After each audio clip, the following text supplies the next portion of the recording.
राजस्थान के अंदर बीजेपी के नए प्रदेश अध्यक्ष थोपे गए मदन राठौड़ ने जिस तरह रविंदर सिंह भाटी पर, एक राजपूत समाज के नेता पर जिस तरह टिप्पणी गई, जिस तरह का भाषा का प्रयोग किया, वो आने वाले टाइम के अंदर बीजेपी और मदन राठौड़ के लिए बड़ा नुकसान कर सकती।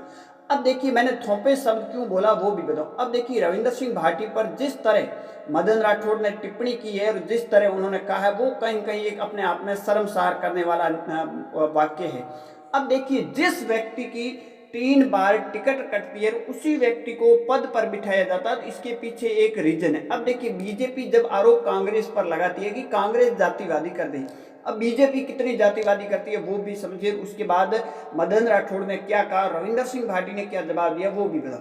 अब देखिए, मदन राठौड़ का 3 बार टिकट कटा बीजेपी के अंदर। अगर इतनी काबिलियत होती तो एक बार मान लेते हैं टिकट कट जाती है, 2 बार कटनी, 3 बार टिकट कटना और निर्दलीय चुनाव नहीं लड़ना, ये भी बड़ी बात। उनको पता था कि निर्दलीय चुनाव हम जीत नहीं सकते और उन्होंने निर्दलीय चुनाव नहीं लड़ा।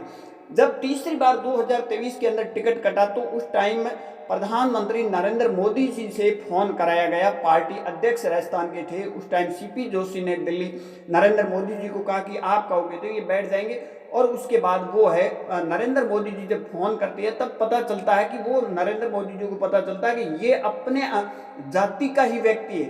तो उस व्यक्ति को उस टाइम कहा जाता है कि आपको राज्यसभा भेज दिया जाएगा और उसके बाद वो शांति करके बैठ जाए। अब कितनी काबिलियत है, अब समझिए 3 बार टिकट कटी, उसके बाद नरेंद्र मोदी जी ने अपनी जाति का कहीं कहीं आगे बढ़ाने के लिए उनको है वो राज्यसभा में उस टाइम भेजा गया। उस टाइम राज्यसभा के अंदर जो नाम आया था वो नाम दूसरे व्यक्ति का था, परंतु ये कहानी उस टाइम जातिवादी की स्टार्ट हो जाती। उसके बाद राज्यसभा में भेज दिया गया। उसके बाद अब है वो राजस्थान के अंदर। अब राजस्थान का जो नए प्रदेश अध्यक्ष आए हैं, इन्होंने जिस तरह एक राजपूत समाज के नेता है, रविंदर सिंह भाटी एक राजपूत समाज के नेता है, वो छोटे मोटे नेता नहीं है, और उन पर जिस तरह की टिप्पणी की गई है, हालांकि उन्होंने कहा एक जातिवादी नेता है, जातियों को लड़ाते हैं, परंतु रविंदर सिंह भाटी के मुंह से कभी भी जाति शब्द कहीं निकला हो तो भी बता दीजिए। प्रदेश अध्यक्ष को यह भी पता होना चाहिए, उनको बैकग्राउंड भी चेक करना चाहिए कि किसी ने उसका कोई बाइट के अंदर किस तरह की भाषा या किसी जाति को लेकर कभी बयान सुना। जिस तरह बीजेपी आरोप लगाती है कांग्रेस पर जातिवादी का, तो वो कहीं न कहीं जातिवादी अब बीजेपी में दिख रही है। जब मोदी जी ने 2023 के अंदर मदन राठौड़ का टिकट कटा, उस टाइम मोदी जी ने फोन किया और उस टाइम मोदी जी को पता चल गया ये मेरी जाति का, तो उसी टाइम कह दिया आपको राज्यसभा में भेज दिया जाएगा। राज्यसभा में भेजने के बाद में उनको दिल्ली से थोप दिया गया राजस्थान में।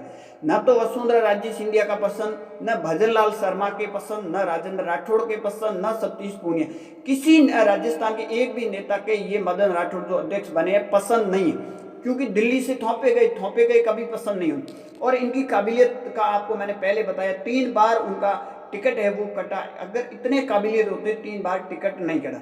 अब बात करते हैं रविंदर सिंह भाटी पर, उन्होंने जिस तरह टिप्पणी की गई, तो रविंदर सिंह भाटी ने कभी किसी जाति को लेकर नहीं कहा कि मैं राजपूत जाति का नेता हूं, मैं जाट जाति के, या फिर कोई भी जाति को लेकर नाम नहीं लिया। हाँ, यहाँ तक इवन देखिए रविंदर सिंह भाटी ने, अगर आप देखा होगा लोकसभा चुनाव के अंदर मुस्लिम मतदाताओं ने जो खबरें आ रही के वोट नहीं दिए, उसको उसके बाद में भी रविंदर सिंह भाटी मुसलमानों के साथ खड़े नजर आए। तो रविंदर सिंह भाटी ने कभी जातिवाद नहीं किया, परंतु जातिवाद का जो टैग मदन राठौड़ ने जिस तरह लगाया है, इसको आने वाले टाइम के अंदर बीजेपी को एक बड़ा नुकसान है वो राजस्थान के अंदर उठाना होगा, और मदन राठौड़ को भी बड़ा नुकसान होगा इसका। जिस तरह ये विषय बढ़ता हुआ नजर आ रहा, उसको लेकर अब बीजेपी का आलाकमान कहीं कहीं सावचेत हो गया कि ये व्यक्ति किसी जाति को लेकर टिप्पणी कर रहा। इस तरह के अध्यक्ष बीजेपी खुद